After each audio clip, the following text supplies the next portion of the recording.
Welcome to video number 11, which is part of our third set of videos that focus on the application of our model to Australian curriculum examples. In this video, we look at the language of persuasion, calls to action, which is a unit of work in the English domain for Year 10.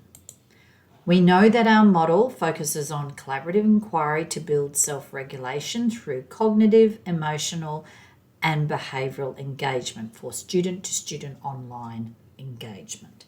We know that there are 4 principles that guide pedagogy: sustained communication, modelling, management, and learning design. And these will be illustrated in the example. This substrand focuses on identifying and analysing persuasive purpose, visual and verbal strategies, and effectiveness of advertising and/or film commercials on ethical issues. As you can see, the substrand is in line with the Australian curriculum, and at the end there will be a summative assessment.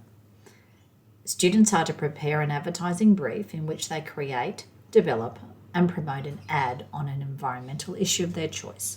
This involves both the digital creation of the ad and an advocacy justifying the persuasive merits and effectiveness of their submission.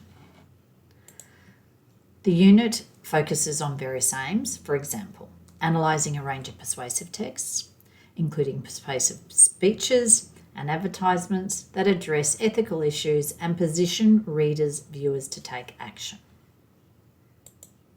So let's have a look at just the front end of what this unit might look like. In this example, the teacher builds content knowledge first, then provides a very clear scaffold for students to work in groups in breakout rooms. Students then come back and present that information. Building on what they present, they then go back into group work in the breakout rooms and they finish with a group discussion. We'll pull this apart a little bit further. So, through a synchronous tool or through videos constructed by the teacher, the content is built. This would include a number of short videos, or it could be a certain amount of videos with synchronous activities. Of course, this could also be done in the classroom through activities. Now, prior to going into the breakout room, the students are given a formula, the AIDA formula in this case, so that they know how to break apart the examples that they're going to do in the breakout room. And again, the teacher would go through those instructions very clearly, and also it would be modelled by the teacher first. So the front end of this is heavily facilitated by the teacher. Then students move into the breakout rooms. And one of the key aspects of working in these breakout rooms is that they have a shared Google document to record their understandings of the breakdown using that formula of the advertisements. But also what is important to do is give each of the students a role. So it might be the manager, the person who's time checking and keeping the subtasks going or focusing on the particular advertisements and making sure that they're working through the activity, the writer or the scribe who's recording, and then the person who will be presenting. So they each come with a given role. Now, I think this is the crux of the way that the synchronous technology is used in this unit. So the student who was the presenter presents to the rest of the group. But the idea here is that all the other students are paraphrasing what that student is saying. So they're posting in the chat channel with the teacher being a co-participant what they're understanding that student presenting. Then at the end, there's summation or reflection by the other presenters in the group. So the 3 students who are in the group then summate some of the key ideas that were collected in that chat channel. Prior to going back into the breakout rooms, the students are given a bigger statement that they will be working on and sharing again in their roles. with a shared document. They come back again to the whole class activity. Now, in this whole class activity, different roles are established for the presenters.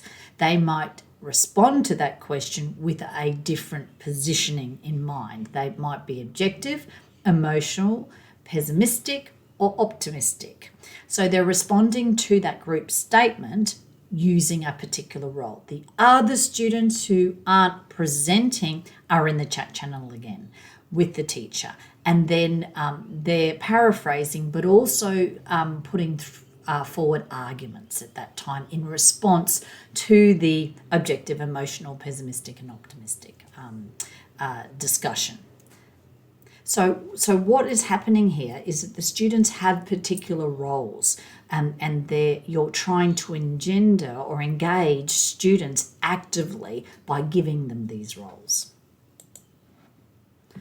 So as you can see, underpinning this idea of the principle of management for this example is the development of roles, both for the presenters in the synchronous presentation, but also for all the students, either when they're in the breakout rooms or when they're in the chat channel.